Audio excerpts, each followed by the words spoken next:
सम्राट चौधरी जी अब मुख्यमंत्री बन गए हैं, तो कम से कम अब उनको ये बता देना चाहिए कि वो 10वां पास किए हैं कि नहीं किए हैं, और किए हैं तो किस साल किए हैं। कम से कम अब तो बता दो भाई, अब तो आप राज्य के मुखिया बन गए, तो ये तो बता दो भाई 10वां क्लास किस समय पास किए, और नहीं किए तो कोई बात नहीं, बता दीजिए कि नहीं किए हैं, गलती हो गई।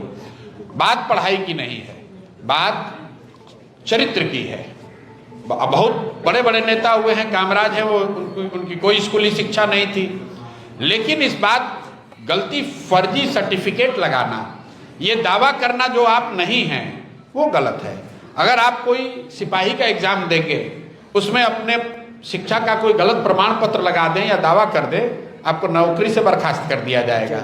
लेकिन इस राज्य का मुखिया वो कह रहा है हमने डिलीट किया है अमेरिका के किसी यूनिवर्सिटी से, लेकिन वो ये नहीं बताना चाहता है कि वो 10वीं पास कब किया।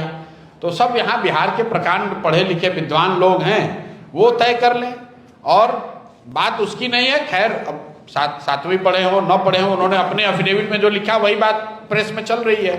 अब उनको क्लियर करना चाहिए। नहीं भी करें तो अल्टीमेटली सरस्वती की कृपा आप पर अगर नहीं है तो कुछ भी दावा कर लीजिएगा, काम कीजिएगा तो दिखेगा ही। तो आप खुद ही बता रहे हैं कि शपथ ले रहे थे तो नहीं पढ़ पाए। अब हम जानते नहीं है पढ़ पाए या नहीं, लेकिन मुख्यमंत्री के तौर पर जब कार्य को संपादित करेंगे तो लोगों को समझ में आएगा कि कितनी विद्वता, कितनी समझदारी उनकी है, वो दिखेगा। अब तो उनको जिम्मेवारी मिल ही गई है राज्य की।